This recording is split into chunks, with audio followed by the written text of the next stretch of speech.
Hey everyone, so this week I want to talk to you a little bit more about focus on a camera. It's extremely important that whatever subject you are trying to take a photograph of, whether that's a horse or a person or your dog, that you are crisply focused on that, okay? And so we're going to talk a little bit about auto versus manual focus, go through some various focus modes, how to change them on the camera, talk about continuous versus single servo modes, and then at the end I want to talk to you a little bit about frame rate so you can capture that peak of action as that horse maybe comes over a jump or around that track or anywhere else, okay? And so I've got a number of horses sitting in the pen here. We can use them to take a few photographs throughout. By now we've gone over the entire exposure triangle so you guys understand everything you need to know about aperture, ISO, and shutter speed. And so just to set you up with where I'm at right now, it's a bright sunny day out right now. I've got my ISO set at 100. I've got it in aperture priority mode. Currently I've got it at f4.5 and right now it's metering about 1/1600th of a second, and so more than we need in terms of shutter speed to be able to freeze action, even though these horses aren't moving a whole heck of a lot, okay? When you're taking photographs, you need to be critical of your photographs and evaluate them, okay? That's how you become a better photographer. But when you take photographs and you look at them after the fact, there's only two reasons that something comes out blurry, okay? Either you had too slow a shutter speed, okay? And a lot of times you'll pick that up in the feet of the horse, especially if they're moving. And then the other reason that you might have a blurry photograph is things are out of focus, okay? And so you have to be sure that things are properly focused. 9 times out of 10, if not more than that, you're going to keep your camera in an autofocus mode, okay? Rarely are you going to need to switch to complete manual focus, but if it's late at night, you're taking some long exposure, sometimes autofocus just does not work well with certain, low contrast scenarios. You can switch to manual focus, okay? I'll show you right quick how to do that and how to switch to manual focus. And so on your camera, if you look at that, and we're viewing this camera right now, this D800, it's not much different on any other camera, whether it's Nikon or Canon. You can see right here, we have, most of them will just have an A and an M, but we can essentially keep it in autofocus, or we could put it all the way to manual. You'll also see a button right here that says AF for autofocus, M for manual. We could switch that to manual. Truly, if you kick one of these to manual, it is in manual focus, and now we have to use this focus ring right here to basically adjust that on our image, okay? If we move one of them to autofocus though and one's still in manual, it's still in manual focus. Both need to be in autofocus to be able to truly autofocus on an image, okay? And so both the lens and the camera body always need to be checked, okay? And so now you know how to adjust that from autofocus to manual focus. Like I said, if you had it in manual focus all the time and you're trying to take pictures of the horse riding around there, there's no possible way, especially with the zoom lens as well, you can focus in on that subject as they're moving and try to maintain good crisp focus and adjust that as this horse moves throughout. It's just not going to work. It's not going to happen, okay? Autofocus is just fine, but there are different modes of autofocus that I want you to pay attention to, okay? And so if you had a camera in complete auto, or the default setting of autofocus on most camera bodies is going to be what we call an auto area autofocus, okay? And what that's going to do is it's going to try to basically pick up the nearest object in your photograph and focus on that, okay? And that's auto area AF. But again, back to getting the camera out of auto, having more control, that camera does not know what you want to focus on, okay? Maybe I want to focus on that house way in the background, or this horse out in the pasture, not this one that's closest to me, okay? And so auto area AF, I would absolutely move away from, okay? I want you guys to be in much more control, and you are picking exactly what you want to be in focus. If I have 3 horses standing at different distances, 10 feet, 15 feet, 20 feet away, in one photo I want the nearest one in focus, one photo the middle one in focus, one photo I want the farthest one in focus, and I want to do that all while standing here, you can't do that with an auto area AF, okay? And I'll tell you what some of those other focus modes might be, okay? As we move beyond auto area AF, we move into basically 3 other modes on most cameras, okay? We have what we would call a dynamic mode, okay? Dynamic mode is going to try to pick up on your subject. It could be anything from a 51 point to, again, all the way down to a 9 point, single point, etc. But it's going to try to pick up on that active subject. I've used dynamic, it works okay. I'm not the biggest fan of it, as well as the other one being 3D tracking. If you have a sporadic object moving throughout the photograph, 3D tracking will try to keep focus on that moving object, but the camera's guessing, okay? I've taken too many photos over time where it starts off okay and then it loses track of the subject, and you're still taking photographs thinking everything is good and normal and in focus, and the camera has lost focus, okay? I want to know exactly where that focus point is at, and I want you to as well, and you to be in complete control. And so what I would recommend to you is what we call a single point autofocus, okay? And so basically there is a single point that you are going to select through the viewfinder every time I frame a shot, and I'm going to choose where I want that focus point to be, okay? I can still move around, but I know exactly what area of that photograph is going to be in focus. If it's a dog running out, jumping into the water, I can select that focus point right now and follow that dog all the way out to the water, okay? And so how do you change those various focus modes on the camera? Let's show you how most of these work, okay? And so we've come over to our camera body that we see right here, and this little button right here that says AF for autofocus and manual that we can switch back and forth also has a detent button, or a button that we can press, okay? And so if we depress that button right here and we look on this top display right now, okay, it says D51, okay? We can also move that to single point, okay? And, well, here we go, 3D, you could see. Auto, which is the auto area AF, and D9, D21, D51, 3D, and then again that single point, okay? And so I really do appreciate and like that single point. The dynamic is going to work in a pretty similar fashion and allow you to kind of move that point around where you want, but those are some key ones that you guys need to be able to go through. Now, how do you move that focus point when you guys are taking photographs, okay? And so easiest thing to do is when you look through the viewfinder and you push halfway, I can all of a sudden see all my settings on the bottom, but I can also see a rectangle that shows me where that focus point is at. This little trackpad on the back of the camera right here allows me to move that focus point around, okay? I can hold that down and very quickly move it from one side to the other and set that focus point on the object or the subject that I want it to be on, okay? I'll try to let you visualize that through the viewfinder here in a minute, and you guys can see what that looks like, okay? But I'm gonna set that on exactly what I want, okay? Let's put it on these horses over here, okay? We can then make this horse in focus, and the focus point is directly on this horse's head, okay? Let's change just for a second the focus point, and now it is on the trees in the backdrop, okay? Exact same framed photo, but I can move that focus point around and change what I want to be in focus, okay? Now we want all of a sudden, let's say, this horse in the opposite pen to be in focus. And so now it's all the way on the one in the next pen over at the water. I can retain the same photograph, same composition, and now put it on the head of the horse in this pen, okay? And so let's show you what that looks like through the camera. Okay.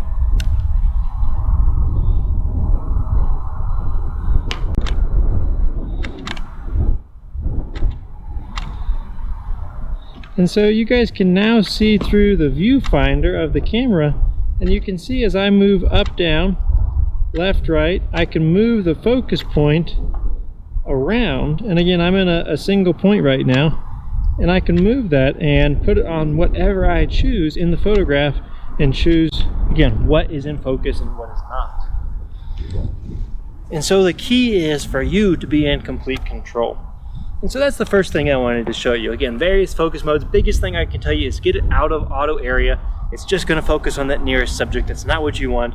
Be in control, okay? I recommend either dynamic or single point. 3D tracking I'm not the biggest fan of, but dynamic or single point, perfectly okay. And so that's the first method. You're gonna get it out of that autofocus area. So the next thing I wanna talk to you about is basically the servo mode on the camera. And it has to still do with focus, okay? And so we have basically three options. We have an autofocus auto servo mode, autofocus single servo mode, and autofocus continuous servo mode. What the heck does that mean, okay? And so this is very important, and especially to equine photography or any action moving photography with a subject that, again, is bouncing all over the place, coming towards you, going away from you, that you really want to consistently maintain focus on. And so what autofocus does, well, first I guess let's say what single and continuous does, and then we'll come back to the auto. Single servo mode basically means that if I push the shutter button halfway and then I zoom in on this horse over here, and all of a sudden this horse, it locks on focus, and then all of a sudden this horse starts moving towards me, it's locked on focus initially where that horse was, and when it comes towards me, it's not going to change. It's going to now be out of focus. Single servo mode is made for stationary objects, okay? And so whatever's off in the distance, as soon as I push down halfway with that shutter button, it locks focus, and that focus is set until you release that shutter button and then depress it again and allow it to refocus on that subject, okay? That's single servo. What is continuous servo? Continuous servo, I think you're going to find much more applicable for equine photography or other moving subjects. And so with continuous servo, when I push that shutter button down halfway, it is going to focus on that subject, and it is going to continuously focus, hence the name. And so as I follow this horse all the way around here, it's going to continuously focus on him, change focus as it moves closer to me, away from me, and maintain that crisp focus that we want. And so with autofocus, I'm not sure, continuous servo mode, I'm not sure if you can hear it, but if you basically hold down on this and I move this camera around, you can hear the servo. It is constantly focusing on whatever is in the distance, okay, whatever that subject is. In a single servo mode, you will not recognize that, okay? It'll be an initial focus and then it's locked in. So back to auto, okay? What does autofocus, auto servo mean? It's going to try to guess. If it sees a stationary object, it's going to do a single. If it sees a moving object, it's going to put it in a continuous servo. I would just tell you right off the bat, keep it in a continuous auto servo or continuous servo mode, okay? And so I really do think that is the best bet. There's no downside to having it in continuous all the time, okay? And so again, with any moving object horses, have it in AFC. How do you change that on the camera, okay? Back to this. Most cameras that we would look at, you could see this little detent button right here, okay? We can push that in. This is going to relate and change focus modes, okay? And so when we push that in and then we look on our top display, right here you can see AFC, okay? That AFC, if we rotate the back now, it says AFS, that's single servo. But I would recommend you keep it in an AFC, continuous servo, all the time. And so now you know how to get it out of auto area AF. Once you use either dynamic or single point, you select and move the point around with the little trackpad on the back of your camera. You make sure you know what is in focus.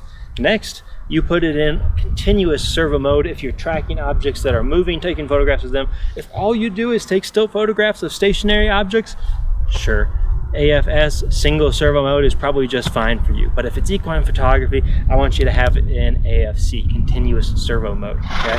The last thing that I want to visit with you about today would be as it relates to frame rate and capturing that peak of action, okay? It is so crucial. Like I keep giving you the examples, that horse coming over the jump and you want to capture that entire arc, or horses barreling around the racetrack going to the finish line, and I want to capture every frame as they cross that finish line and choose the best one from there. Again, they're moving so fast, barreling down that track, I can't hardly just click the shutter button at the exact moment that I want.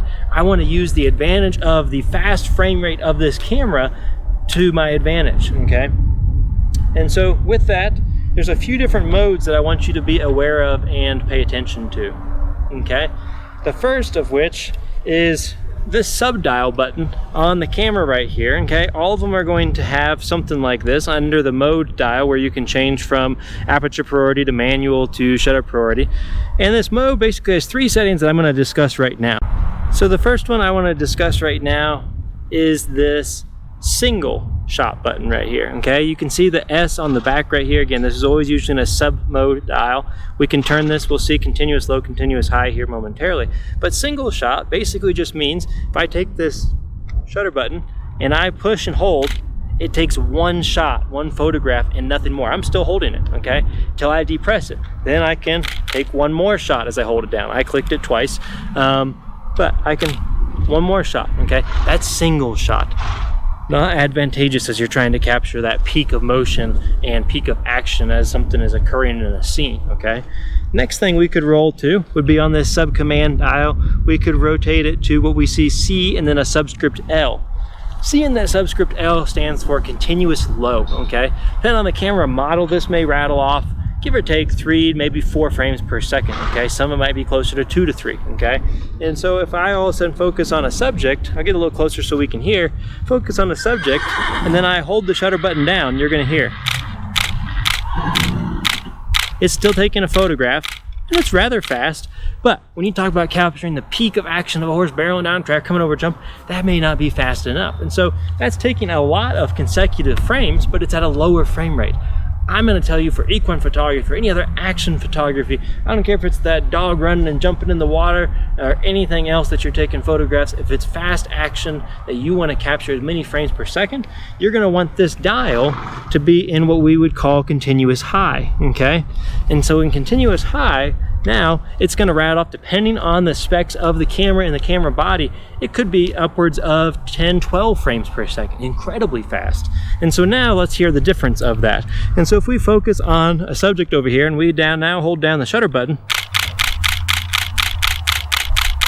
you hear how much faster that is. I can do that as that horse rolls into the finish line and capture all those consecutive frames, okay? That is the most advantageous setting for you. I keep it in continuous high all the time because I'm always then ready for any fast action that is about to occur. There's no real downside to that. The only downside to keep it in continuous high all the time is if you're just a little heavy on that trigger finger or that shutter button, okay? I get used to it where I can go over and just fire off one shot, okay? Some people though, it's sensitive now, okay? And so if all of a sudden some people go to take 2 shots or take 1 and they accidentally take 2 or 3 every time, okay? And so it is a little more sensitive, but otherwise I keep mine in continuous high all the time. You are set up to take action shots and get the peak of that whenever you could possibly want, but you can still go out and take single shots just the same. And so what things have you learned from today? We're gonna get it out of auto area AF, dynamic or single point. We're gonna then move to a continuous servo mode, which is gonna be most beneficial for you. And then ideally keeping it in continuous high, okay? All of those relate to focus and rattling off consecutive frames. The other thing I would tell you in relation to that continuous high and that frame rate is this camera is basically loading everything onto an SD card right here. It also has a compact flash. Make sure you choose an SD card when you're shopping around that has a high write speed to it, usually at least 80 to 90 megabits per second, okay? If you buy a really low level memory card that has a low write speed to it, when you go in continuous high and all of a sudden I start holding that shutter button down like you hear right now, it's pushing a lot of images and a lot of data to that memory card, and they're big files, okay? If you have a low write speed, it's gonna stop. And this light on the back is just gonna light up solid, and it's just gonna be buffering, trying to push them all to the memory card, but it can't push fast enough. It's gonna eventually stop taking photographs, and you no longer have the peak of action, okay? So you have to get a memory card that has a fast enough write speed that it can consecutively push all those photos to the memory card and keep taking them, okay? As it fills that buffer on the camera, okay? And so that is one thing to keep in mind and note. The other one thing I want to show you or go over would be what we call a focus lock, okay? Why might that be advantageous? Well, when you look through the viewfinder right here, I'll throw this picture up on the screen, you see that outline of where the focus area is. That focus point only moves within that particular area right there, okay? And if it is something in the photograph, maybe it's a horse, person, falls outside that focus area and you want them to be in focus, what do? Okay? What you're going to do is, I'm going to put, say, the focus point in the bottom right corner. Say what I want to grab. I'll frame this photograph as such right now.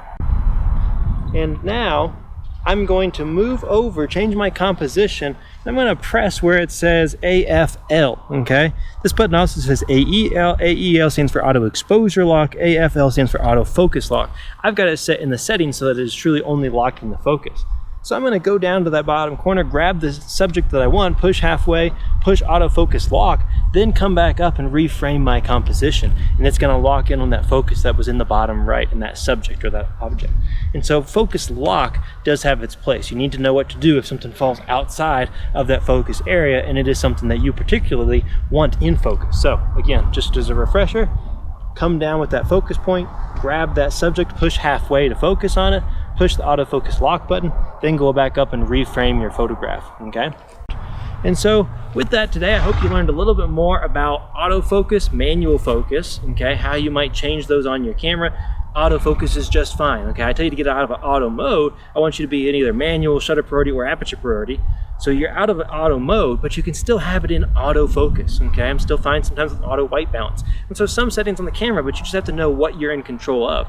You're in autofocus, but you take it out of auto area, and then you choose that point that you want it to be in focus on, okay? And so with that, I hope you learned a good bit today, and we'll talk to you next time.